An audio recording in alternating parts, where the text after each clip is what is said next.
Our reading this week has two or three different parts, depending on how you break it down. Sometimes, when they put together the lectionary to make sure we got through all of it, especially for some of these longer gospels, they merged a couple of passages together. They don't quite go together, but they actually follow in tandem in the gospels. So we just shove it together, or not we, I'm not part of that, but the people who got the liturgy together shoved it together, so a new theme often emerges rather than taking each of these individual parts by themselves. So we have three. We have Jesus telling people to be ready, that you never know when God's going to come. We have people to be prepared, that God is going to come, and it's like the guests coming back from a wedding. You never know when the master's going to come, and then he's going to serve you. He's going to turn society completely on its edge. And the last one, actually the first one, is get rid of your possessions. Don't be possessed by them.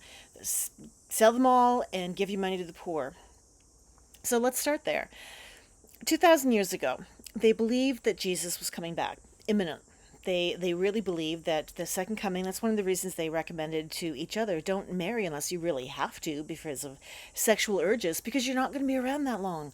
Second coming is going to be imminent. Well, it didn't turn out that way. So we had a lot of people who were selling their possessions. And then what ended up happening is the second coming wasn't part of their experience. So they now had to depend on others to live. And in the Middle East, where food literally hung on the trees most of the year, it probably wasn't a big deal. It's a story that they could keep telling. Sell your possessions, which became sell your excess, because there's a certain amount of pragmatic, can't even get the word out today, pragmatism that enters into the Christian faith.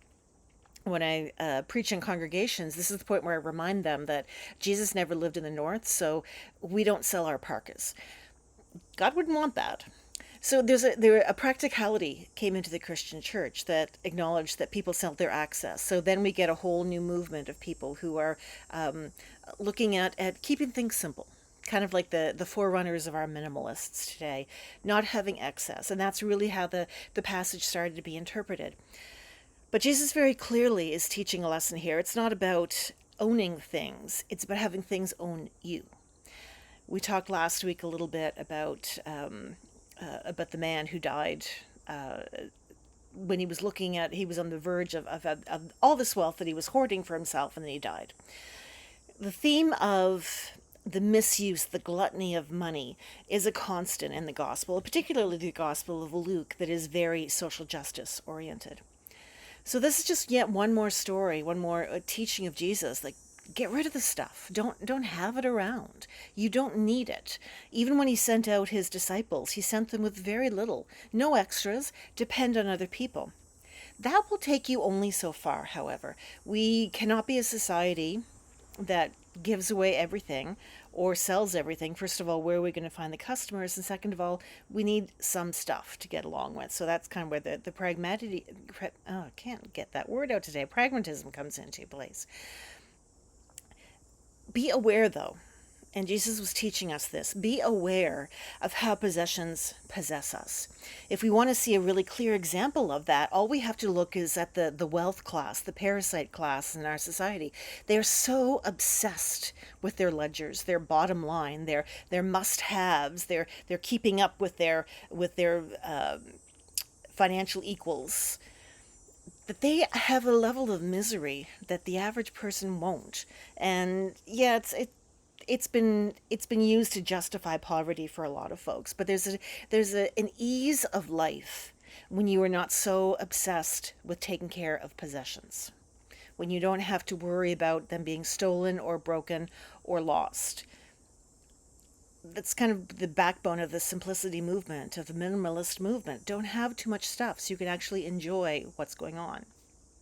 The second part is wait for God to come, but wait with willingness and readiness. Don't be watching the clock and don't have expectations, because you never know that the third and second can be rammed into each other.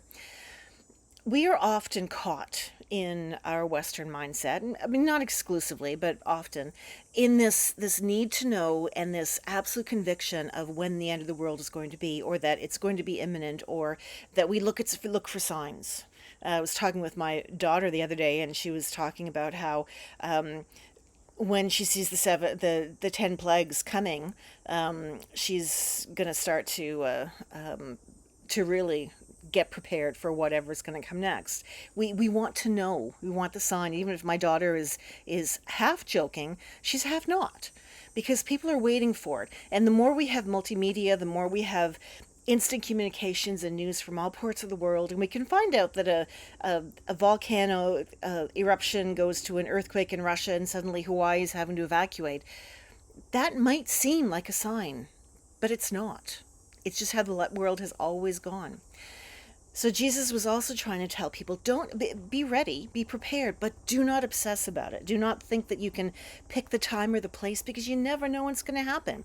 Just be ready for it. And because we have a tendency as humans to be rather literalist, we have to expand that concept of being ready. It's not just being at the door, being ready to walk out, being ready to have whatever come in. It's about being emotionally ready, emotionally available. When the movement of God comes, you can be walking down the street and suddenly you have an experience of the Spirit. Or you can be Julie Andrews, throwing yourself around on top of a mountaintop, singing all over the place to the best of your ability. Everything's alive, and suddenly you're feeling God's presence. It's not about being inside at the door waiting. It's about being emotionally there, emotionally prepared for it. And that's kind of a development of our faith. And there's a podcast that Deb and I just recorded to this extent too. But being ready for God when God comes. And then when God comes, the whole social order gets turned around. In the passage, we read about the slaves waiting at the door. Slaves are kind of a catch-all from people who are indentured, but people who are also paid as servants. The slaves working at the door, being prepared to open the door when the master comes home from this big feast and celebration. The image being that he's already been fed and tired, and he just wants to go to bed, but that isn't what happens. Jesus in the story says the master comes home, and then they all sit down and the master serves the people, switching it up, totally upending the social order. Being prepared for God is being prepared for a whole new existence, a whole new way to define life, a way of a quality that we might not be experiencing right now. And then at the end, Jesus says, you never know. Don't prepare for it. Don't expect it. And then he says something interesting, like if the master knew when the thief was coming, he never would have left. Well, yeah, that's kind of obvious. We never know. This is not connecting Jesus to a thief in the night, which some want to interpret. This is about being prepared, being ready, being aware, being ready for God's encounters with God, wherever they're going to happen. So we have a passage here, a movement from being aware of the stuff possessing us to being prepared, and they are connected in a kind of loose way. All of it is removing what is a barrier for us with God, removing what is a barrier with us for worship, for celebration, for prayer, for meditation, taking all of that out of the way. Sometimes we kind of get caught up in the busy work of, okay, I've got this list to do before I get on with it. And the passage is reminding us, no, we never know when that time's going to happen. We can't be guaranteed that it's going to wait till after our to-do list is finished. So now, be prepared now. You never know what's going to happen. You never know when it's going to happen. God will come to us when we are open and ready to receive God's presence. So do the work to make yourself open and ready. Get rid of stuff that takes up your time and energy. Have good relationships. This isn't just stuff. Let's also get rid of the toxic people who are bringing you down. Get rid of toxic situations if you can. Get out of them. Make yourself into a world where you are ready for the positive of the Spirit entering your world. And then I promise you, you're going to have those experiences everywhere you go.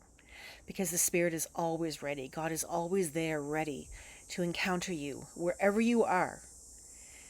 Just wait, the Master's coming.